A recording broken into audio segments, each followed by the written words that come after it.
June 1944.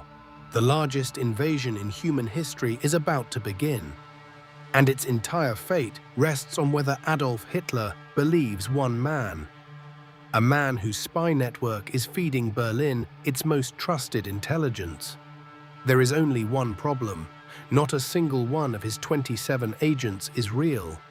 He invented every last one of them. To understand how, you have to start with a failure. Juan Pujol was a Spanish chicken farmer. He had flunked out of the army, run a cinema into the ground, and lived through a civil war that left him with one burning conviction: a hatred of fascism.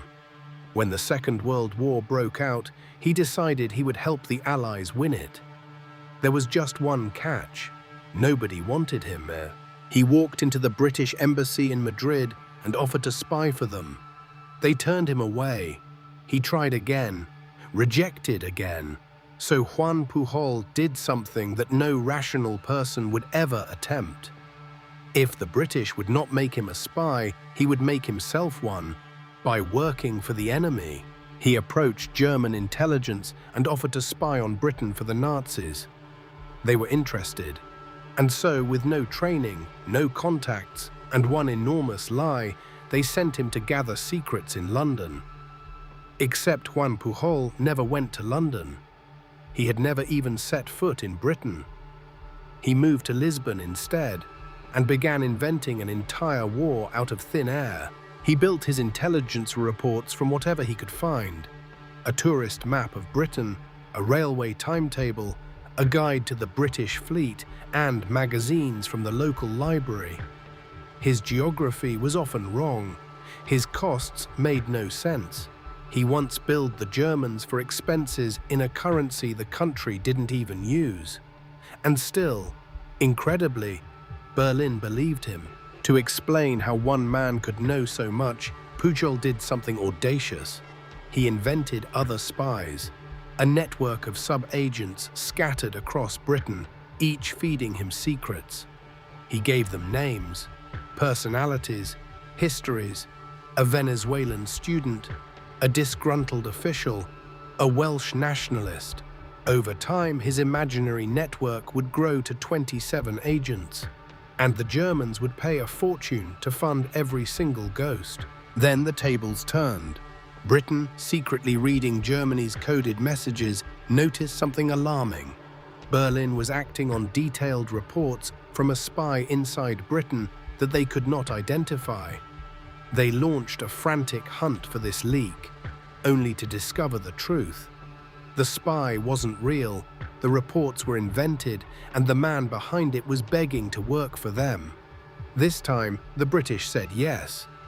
They gave him a code name: Garbo, after the greatest actor of the age. Now Pujol's imaginary network became a weapon of war.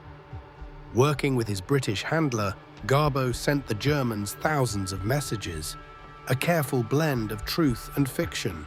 He fed them real information, timed to arrive just too late to be useful.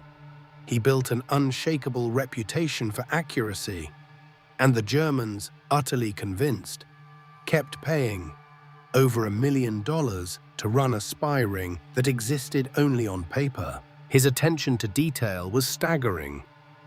When one of his fake agents was positioned to witness something Garbo could not explain away, he simply killed the man off, inventing an illness, then planting a fake obituary in a real newspaper.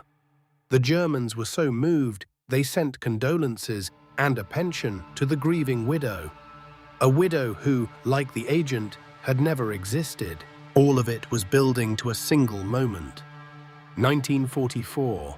The Allies were about to invade occupied France, and everything depended on one deception. They needed Hitler to believe the invasion would strike at Pas de Calais, the obvious target, instead of the real one, Normandy. The whole plan hinged on the one spy the Germans trusted most. It hinged on Garbo. Hours before the Normandy landings, Garbo did something extraordinary. He sent the Germans a message warning them the invasion was coming, deliberately timed so it would arrive too late to matter. It changed nothing on the beaches. But it made Garbo, in German eyes, the spy who had tried to warn them. His credibility was now absolute, And then came the masterstroke.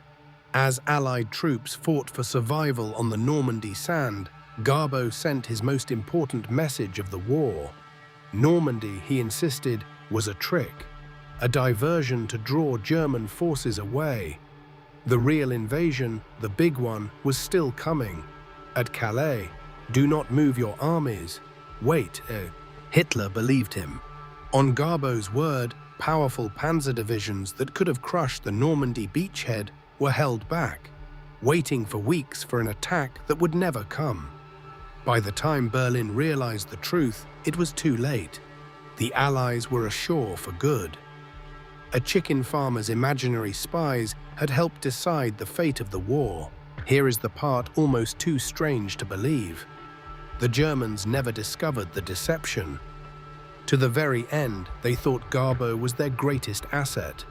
So they awarded him the Iron Cross, one of Nazi Germany's highest honors, and Britain quietly gave him the MBE. Juan Pujol became the only person in history to be decorated by both sides of the Second World War. But the greatest con man of the war had one last trick. After it ended, Pujol feared surviving Nazis would hunt him down for revenge. So he did what he did best. He faked his own death. A bout of malaria in Angola, 1949, and vanished. For 36 years, the world believed the legendary Agent Garbo was dead. In truth, he was running a quiet bookshop in Venezuela.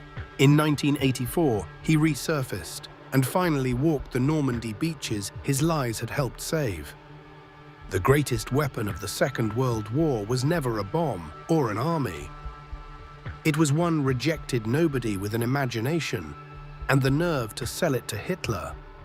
If a story this impossible can be true, imagine the ones still hidden.